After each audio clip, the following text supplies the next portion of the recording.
For this specific technique, we're gonna be starting from the Riva guard. We're gonna be transitioning to the X guard, and then simply just grabbing both of my partner's pants. I'm gonna lift him up, put him on his hands, and come up to the top position. Whenever I come up to the top position, immediately I'm gonna use those pan grips, and I'm gonna do a quick Toriano pass. Once I do my Toriano pass, I'm going to receive some reaction from my partner. He's gonna turn into me really hard, and that's when I'm gonna start to combine and connect different sequences. Okay, this time he's gonna turn in, I'm gonna long step around his head, and then I'm gonna look for the back. Once I get to the back, I'm gonna control his hand and look for the bow and arrow finish. Let's check it out. All right, guys, so we're gonna be starting in the Riva guard. I got ankle grip. You can go with an ankle grip. For this case, I'm gonna go with a pan grip. I really like the pan grip here. It keeps it a little bit more controlled. And if I ever feel like he's leaning back, I can always just, just come up to the single leg position. Okay, so I like the pan grip here, and I'm gonna go cross collar. Okay, so all I need to do, guys, is make sure I put him to his hands. Okay, so I'm gonna stretch him out and really tug on that cross collar grip. That's gonna help, pull and get Brandon to his hands. So watch, I'm gonna use my right foot, I kick him out, and I'm gonna put him down to his hands, just like that, okay? So also, guys, at the same time, as he goes to his hands, I'm gonna do a big sit up, and then I'm just gonna shelf his leg up on my thigh, okay? So watch this, all in one motion. Push away, pull him down, and shelf that leg up, okay?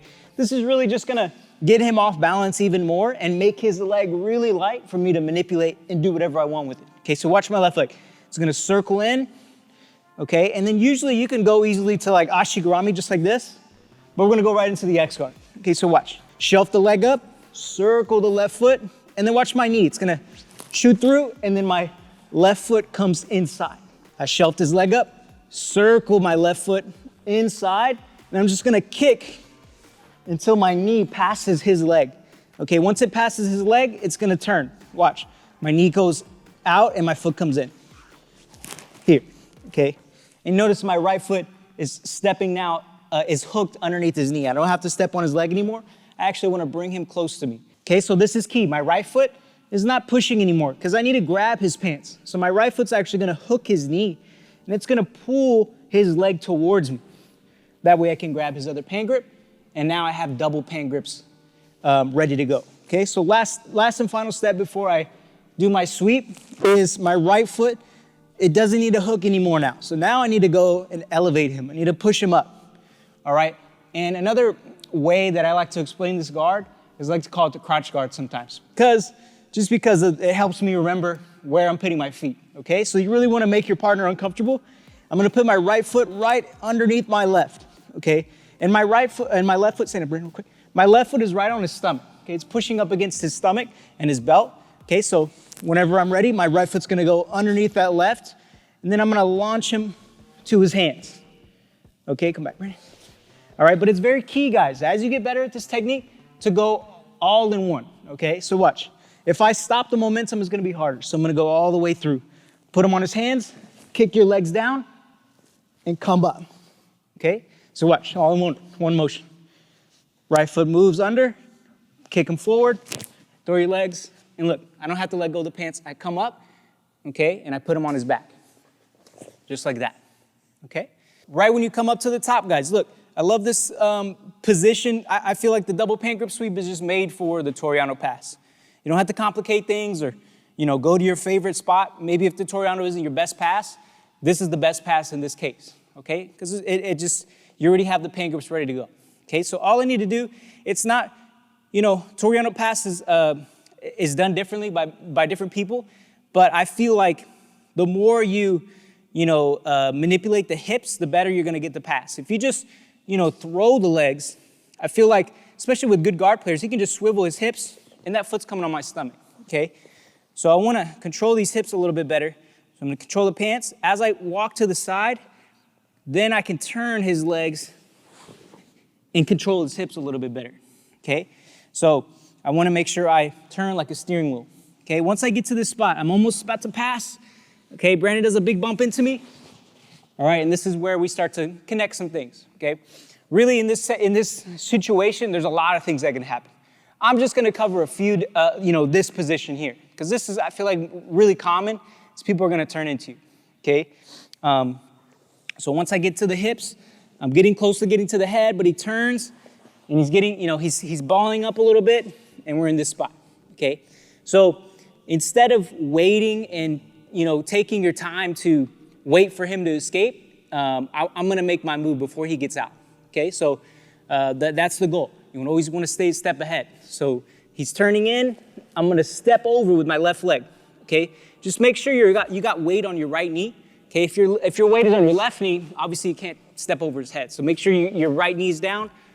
I'm kind of cupping around his back so I can keep him close to me, and I have enough space to step over, tight, okay? Not too wide, not too high. So step over really tight, okay? And then watch my knee. It's gonna drop, and everything's gonna shift. Left knee comes down, left elbow's gonna come over the body, and I throw my right leg over.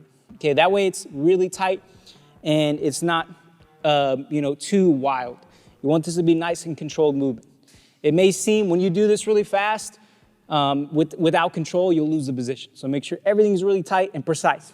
Once I come up, watch my right hand. In order to get the back from here, I gotta keep my chest on his back, okay, glued. If my chest starts to go to his shoulder, where he starts to turn into me, then we're gonna deal with this situation where he's turned in on this side now. This is really like what separates black belts from the lower belts, is being able to take advantage of any situation you have. Once I get to this spot, you're not gonna miss it, all right? So you wanna take advantage of every situation. So stay glued, chest to back. If I miss this, then it's an opportunity that I missed to submit my opponent, take his back, and win the match.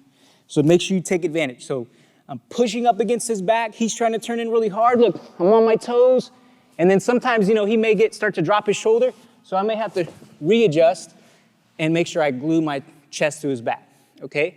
I have my seatbelt position. I'm gonna step over his body, and then I'm gonna pull him up, okay? I'm not gonna just fall over and try to get the hooks. It's gonna be too loose. So pull him up towards his legs, and then I can fall and throw my other top hook in, okay? So now from here, guys, it's nice. You can go right to the bow and arrow choke for sure, but he's gonna be blocking, right? So if I go, he's gonna grab my hand. Okay, so the one thing I always do right away is control at least one hand, okay? So typically when you start going for the bow and arrow, both hands will come up, so you can really grab either one. But I'm gonna go for the cross arm here with my left hand. So as he starts reaching up, I'm gonna grab that hand, control it, okay? I'm gonna push it down, and then make sure you have enough, if you're not flexible enough, just kind of slide him down as much as you can, okay? And then my right leg, watch, it's gonna just come inside that hook, right there. Okay, so hold on, maintain the wrist control until your right foot is all the way in there. Now I can control the collar that I want to use to choke him, and then I'm gonna lay that over my thumb, just like that. All right, he'll have just one hand to block, so use your left hand there, Brennan. So I can easily just kind of control that and use my right hand to start getting the bow and arrow choke. Okay, this is a really devastating position for your partner. When you have both hands controlled like this. So it's a really good spot for you. So I get my thumb in grip, I'm ready to go. All right, now I gotta get his weight off. So I push him down and I sit up. I'm gonna grab his pants, cross my feet, and I lean back and finish. Okay, so we start from the De La Riva guard. I'm gonna push him away, shelf his leg up, circle, and I come into the X guard. Right away I grab his other pan grip, put him on his hands, throw my legs back, and I come up. I put him on his back. Okay, I'm gonna work my side. You can go either side you want. Okay, so really when you're doing this drill, you and your partner, you can pick like, hey, I wanna do the right side. I wanna get better. No big deal, go for it. Okay, for me, I'm gonna go to my left, walk first, and then turn the legs. Okay, I try to go for the head, he's turning, step over, watch my left arm, all the way over the body. I'm controlling his hips, okay? I go to the seatbelt, look, I'm glued, chest to back. Step over, pull him up, and get the hooks. He's trying to block with his hands, so I grab the cross arm, and I stick it under my right foot. Grab the lapel, lay it over the thumb. Watch, big push down. Look, I'm gonna use the collar grip as well to push him down off me. Boom. And I sit up, grab the pants, cross my feet, finish. All right, guys.